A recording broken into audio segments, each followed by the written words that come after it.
Assalamualaikum warahmatullahi wabarakatuh. Selamat datang di APA FM, podcastnya HMP Apalosa Universitas 11 Maret episode kedua. Tempat kita ngobrol santai tapi penuh inspirasi. Hari ini kita kedatangan tamu luar biasa nih, mahasiswa peternakan UNS yang gak hanya aktif dan berprestasi di kampus, tapi juga punya jiwa wirausaha. Langsung aja kita kenalan nih. Oke, pertama-tama kenalan dulu bisa dong. Nama lengkap, kuliah di mana, dan sekarang lagi sibuk apa aja?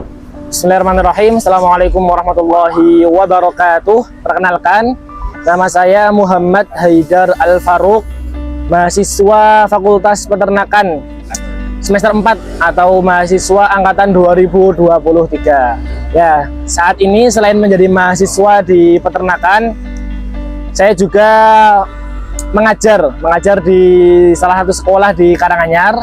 Selain itu juga melakukan jualan hewan kurban. Jadi eventual aja. Kalau misalnya hewan pas momen Idul Adha seperti ini, saya jualan hewan kurban.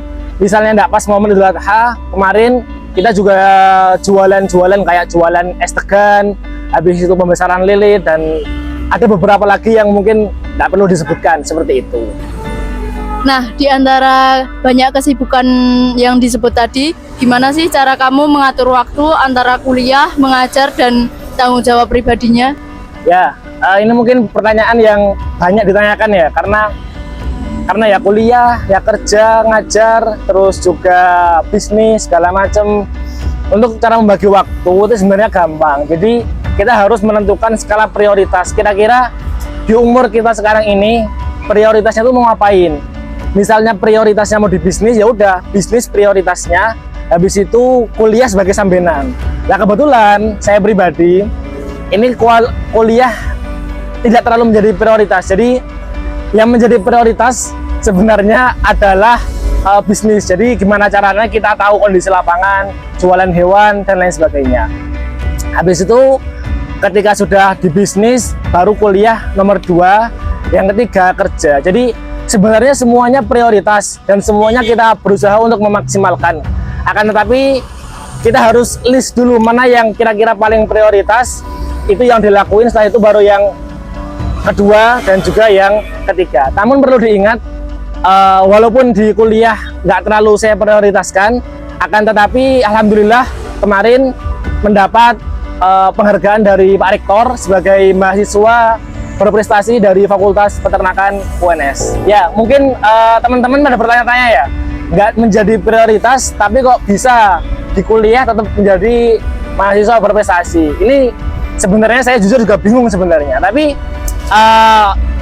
karena saya orangnya agamis, karena saya ini orangnya religius, saya keyakinan ini merupakan barokah yang Allah berikan. Jadi karena saya selain kuliah ngajar Quran pagi sama malam, juga sama sore kadang-kadang itu ngajar.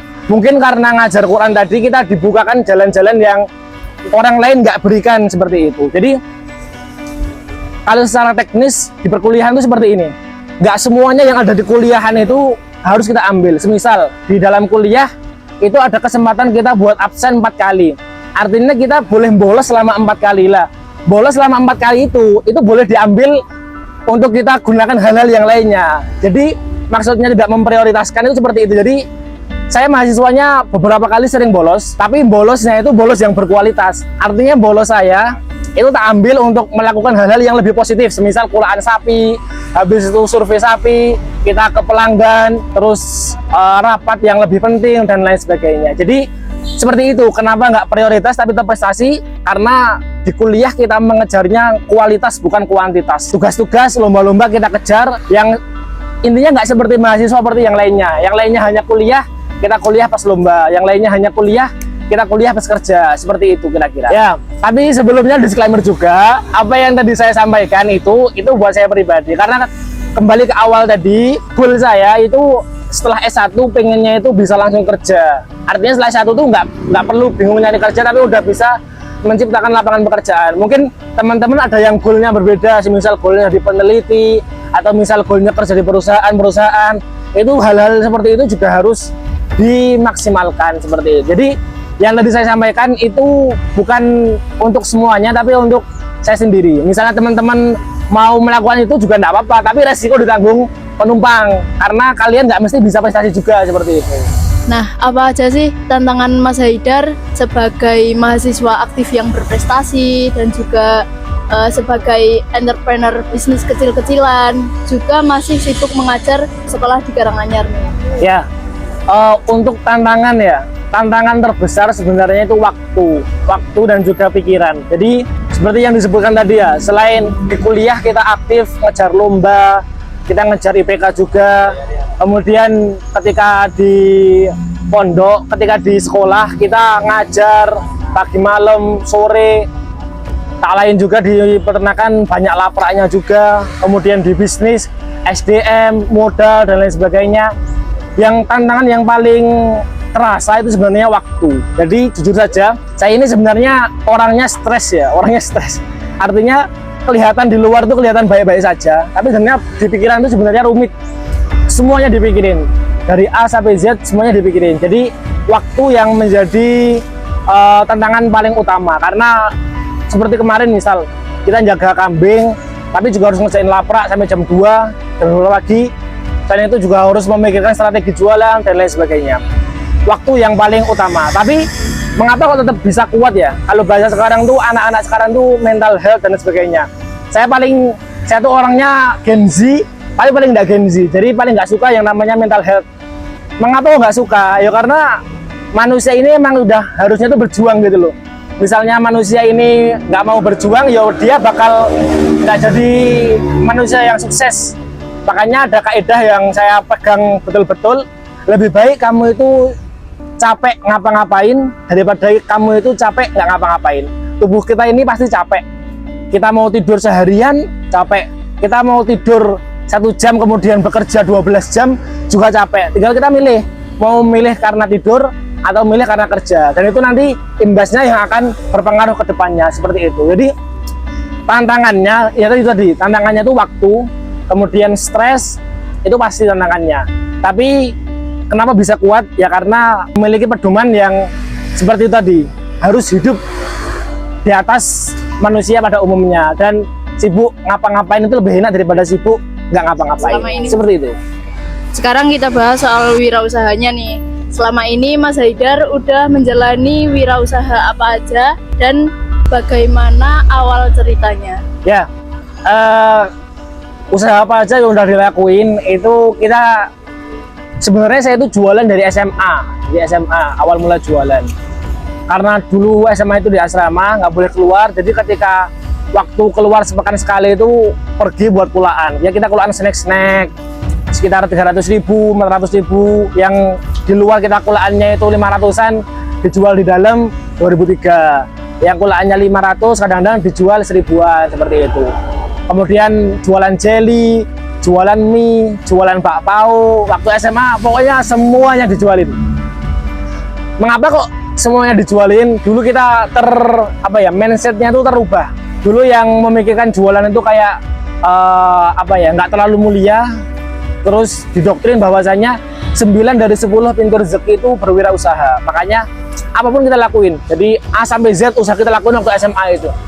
Kemudian setelah lulus SMA, mulai masuk di perkuliahan, karena kuliahnya di peternakan, saya pun ingin berwirausaha di bidang peternakan. Artinya ilmu-ilmu yang udah didapatkan di peternakan itu pengen tak praktekin. Dulu pengennya melihara kambing, tapi karena kambing itu modalnya besar, saya nggak punya modal besar. Kemudian kita mulai di lele, jadi pembesaran lele. Lele nggak punya guru, kita langsung mulai sampai berjalan beberapa waktu. Kita dulu kapasitas sampai 12.000 ekor lele di Karanganyar, kita lele. Kemudian udah jalan, ada investor yang tertarik, sekitar turun 50 juta untuk waktu itu untuk pembesaran usaha kami. Tapi ternyata pasarnya nggak ada lagi, karena kalau pasar yang sebelumnya kita langsung masukin ke konsumen, harga jualnya lumayan. Karena kapasitasnya melonjak, konsumennya nggak mampu menerima. Akhirnya kita stop, malahan, dan investornya pergi sekarang. Setelah itu saya memutar otak lagi, kira-kira bisnis apa yang pengen kita lakuin. Kemudian kita bisnis ini, usaha penjualan hewan kurban ini. Udah berjalan 3 tahun ini, 2 tahun kemarin kita hanya reseller dari peternak lokal. Melihat latar belakang, peternak-peternak itu mereka banyak yang kesulitan menjual hewan kurban. Jadi udah ngarit, udah membesarkan ternaknya selama setahun 2 tahun, pas jual dihargai murah udah tengkulak. Nah sebenarnya visi misi kami itu menjual hewan ternak yang menguntungkan bagi peternak tapi juga tidak membebani bagi pembeli seperti itu. Itu awal mula visi misi dari bisnis kami yang satu ini. Dan 2 tahun kami hanya reseller. Alhamdulillah tahun ini kami bisa membuka lapak sederhana ini. Kita alhamdulillah sementara ini sampai hari ini tahun ini kita telah menjual 4 sapi dan juga 12 ekor kambing. Alhamdulillah ya, walaupun belum banyak tapi udah cukup ya. Selain 2 tadi, lele dan juga kambing, kami juga bisnis juga di F&B. F&B-nya itu jualan kelapa muda. Jadi kelapa muda kita buat kemasan yang lebih kekinian, namanya Coco Daily. Coco Daily. Itu kita buka di Karanganyar. Itu juga masih karena keterbatasan waktu, kita masih mencari formulasi yang pas seperti itu. Oke, karena sekarang Mas Haidar sedang menjalani wirausaha jualan ternak kurban nih. Bagaimana sih caranya memulai dari awal, mulai dari modal, pemasaran, promosi-promosi itu bagaimana? Untuk memulai wirausaha yang paling penting itu sebenarnya modal. Dan orang-orang yang belum terjun di wirausaha itu kebanyakan mereka pusing memikirkan modal. Modal itu memang perlu, tapi modal itu nggak harus berbentuk uang. Modal yang paling saya rasakan sebenarnya, yang paling utama itu kepercayaan. Jadi hubungan kita dengan teman-teman, hubungan kita dengan guru-guru kita, hubungan kita dengan para dosen, kemudian para tetangga-tetangga, ini yang harus benar-benar dijaga. Karena dengan hubungan itu bisnis kita akan jalan, terutama di bidang hewan kurban ini. Omah kurban atau bisnis yang kami lakukan ini mayoritas hampir sekitar 80%-nya itu merupakan penjualan ke teman-teman kita, artinya ke kenalan kita. Yang 20%-nya baru orang-orang asing, seperti itu. Makanya modal kepercayaan dari teman-teman itu yang paling utama. Kemudian yang kedua, kepercayaan dari supplier. Ini kita kalau misalnya diuangkan modalnya untuk tahun ini saja itu sekitar 150 juta. Dan mahasiswa seperti saya tidak mungkin punya uang 150 juta. Akan tetapi karena dengan kepercayaannya kita bisa mendapatkan kepercayaan tersebut. Artinya untuk domba ini kita sekitar 60 juta, terus untuk sapi itu sekitar sisanya tadi. Itu karena kepercayaan juga. Maka dari itu memang yang paling utama itu kepercayaan, seperti itu. Jadi kita ada konsep, ada ide, ada gagasan, kita susun secara matang. Setelah itu dipresentasikan ke investor ataupun ke orang yang mau mensupplier kita. Nanti kalau misalnya kita menjadi orang yang terpercaya, akan dipercayai sehingga mendapatkan modal seperti itu. Dan jangan sekali-kali ambil bank, terutama buat kita ya, penghasilannya belum terlalu besar, jangan sekali-kali ambil punya bank seperti itu. Jadi ada ide, tulis idenya, realisasikan, nggak usah kebanyakan mikir. Nah misalnya teman-teman lihat di postingan-postingan Instagram saya, itu akan banyak kata-kata nggak usah kebanyakan mikir, jalanin aja. Ya karena memang seperti itu. Mahasiswa itu kebanyakan mikir. Teman-teman mahasiswa yang saya lihat itu kebanyakan mikir. Artinya jadi mereka nggak terlalu berkembang seperti itu. Jadi nggak usah kebanyakan mikir, langsung gas aja pokoknya. Nah terakhir nih Mas Haidar, apa pesanmu buat teman-teman mahasiswa yang lain agar lebih produktif di usia muda ini? Ya, sekali lagi ya, ini karena kita teman-teman itu harus sering baca, artinya harus melihat para orang-orang terlebih dahulu sebelum kita. Kita ambilkan contoh dulu Nabi Muhammad. Nabi Muhammad itu ketika umur belasan tahun beliau udah berdagang, udah ekspor impor antar negara. Kemudian Muhammad Al-Fatih umur 21 tahun beliau udah memimpin pasukan perang. Lah kita sekarang mungkin harus berkaca ya.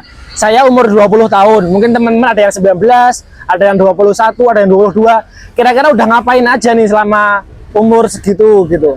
Jadi masa muda ini nggak bakal terulang lagi. Masa muda ini ya waktunya kita habis-habisan pikiran, habis-habisan energi, habis-habisan tenaga. Pokoknya semuanya dihabis-habiskan. Agar ketika nanti umur 30, 40, kita udah bisa santuy seperti itu. Masa muda ini harus dimaksimalkan. Kalau kata Soekarno, berikan aku 10 pemuda nih saya akan guncang dunia. Lah kira-kira 10 pemuda yang dimaksud oleh Soekarno ini pemuda seperti kita, pemuda yang hanya tidur, pemuda yang hanya scroll TikTok, pemuda yang hanya scroll Instagram, atau pemuda yang berdampak ke masyarakat, entah itu organisasi, atau entah itu bisnis, atau entah itu organisasi, atau entah itu aktif di dunia perlombaan seperti itu.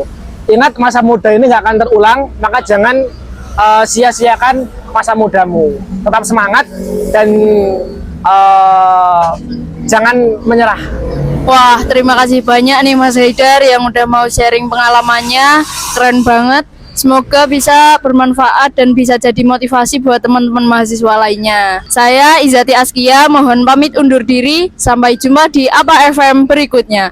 Wassalamualaikum warahmatullahi wabarakatuh. Waalaikumsalam warahmatullahi wabarakatuh.